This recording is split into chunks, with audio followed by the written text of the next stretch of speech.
नमस्कार दोस्तों। हमारी आज की कहानी है माया जाल में फंसे नारद। एक बार नारद जी को यह अभिमान हो गया कि उनसे बढ़कर इस पृथ्वी पर कोई दूसरा भगवान विष्णु का भक्त नहीं है। उनका व्यवहार भी इस भावना से प्रेरित होकर कुछ बदलने लगा। वे भगवान के गुणों का गान करने के साथ साथ अपने सेवा कार्यों का भी वर्णन करने लगे। भगवान से कोई बात छुपी थोड़ी ही रहती है, उन्हें तुरंत इस बात का पता चल गया। वे अपने भक्त का पतन भला कैसे देख सकते थे, इसलिए उन्होंने नारद को इस दुष्प्रवृत्ति से बचाने का निर्णय किया। एक दिन नारद जी और भगवान विष्णु साथ साथ वन में जा रहे थे। अचानक विष्णु जी एक वृक्ष के नीचे थक कर बैठ गए और बोले, भाई नारद जी, हम तो थक गए हैं, प्यास भी लगी है, कहीं से पानी मिल जाए तो लाओ। हमसे तो प्यास के मारे चला नहीं जा रहा है, हमारा गला सूख रहा है। यह सुनकर नारद जी तुरंत सावधान हो गए। उनके होते हुए भगवान भला प्यासे रहें। वे बोले, भगवान अभी लाया, आप थोड़ी देर प्रतीक्षा करें। नारद जी एक ओर दौड़ लिए। उनके जाते ही भगवान मुस्कुराए और अपनी माया को नारद जी का सत्य के मार्ग पर लाने का आदेश दिया। माया शुरू हो गई। नारद जी थोड़ी ही दूर गए होंगे कि उन्हें एक गांव दिखाई पड़ा, जिसके बाहर कुएं पर कुछ युवा स्त्रियां पानी भर रही थी। कुएं के पास जब वे पहुंचे तो एक कन्या को देखकर अपनी सुध-बुध खो बैठे। बस उसे ही निहारने लगे। वह यह भूल गई कि भगवान के लिए पानी लेने आए थे। कन्या भी नारद जी की भावना समझ गई। वह जल्दी जल्दी जल से घड़ा भरकर अपनी सहेलियों को पीछे छोड़कर घर की ओर चल दी। नारद जी भी उसके पीछे पीछे चल दिए। कन्या तो घर के अंदर चली गई, लेकिन नारद जी ने द्वार पर खड़े होकर नारायण नारायण का अलख जगाया। गृह स्वामी नारायण का नाम सुनकर बाहर आया। उसने नारद जी को तुरंत पहचान लिया। अत्यंत विनम्रता और आदर के साथ वह नारद जी को घर के अंदर ले गया और उनके हाथ पैर धोकर स्वच्छ आसन पर बैठाकर तथा उनकी सेवा सत्कार में कोई कमी न छोड़ी। उनके आगमन से अपने को धन्य बताते हुए गृह स्वामी ने अपनी योग्य सेवा के लिए आग्रह किया। नारद जी बोले, आपके घर में जो आपकी कन्या जल का घड़ा लेकर अभी अभी आई है, मैं उससे विवाह करना चाहता हूँ। नारद जी की बात सुनकर गृह स्वामी एकदम चकित रह गया, लेकिन उसे प्रसन्नता भी हुई कि मेरी कन्या एक ऐसे महान योगी तथा संत के पास जाएगी। उसने स्वीकृति प्रदान कर दी और नारद जी को अपने ही घर में रख लिया। 2-4 दिन पश्चात शुभ मुहूर्त में उसने अपनी कन्या का विवाह नारद जी के साथ कर दिया तथा उन्हें गांव में ही उतनी धरती का टुकड़ा दे दिया ताकि खेती करके वे आराम से अपना और अपने परिवार का पेट भर सकें। अब नारद जी की वीणा एक खूंटी पर टंगी रहती, जिसकी ओर उनका ध्यान बहुत कम जाता। अपनी पत्नी के आगे नारायण को वे भूल गए। दिन भर खेती में लगे रहते, कभी हल चलाते, कभी पानी देते, कभी बीज बोते तो कभी निराई गुड़ाई करते। जैसे जैसे पौधे बढ़ते उनकी प्रसन्नता का ठिकाना ना रहता। फसलें हर वर्ष पकती कटती, अनाज से उनके कोठर भर जाते।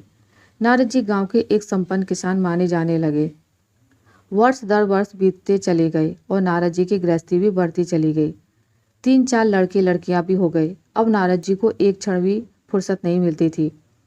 वे हर समय बच्चों के पालन पोषण तथा पढ़ाई लिखाई में लगे रहते या खेत में काम करते रहते थे। अचानक एक दिन तेज बारिश हुई, जिसने कई दिनों तक बंद होने का नाम ही नहीं लिया। बादलों की गरज और बिजली की कड़क ने सबके हृदय में भय उत्पन्न कर दिया।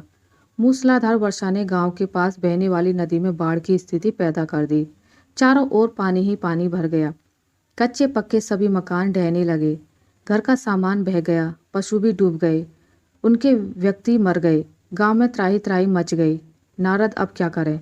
उन्होंने भी घर में जो थोड़ा कीमती सामान बचा था उसकी गठरी बांधी और अपनी पत्नी तथा बच्चों को लेकर जान बचाने के लिए पानी में से होते हुए बाहर निकलने लगे।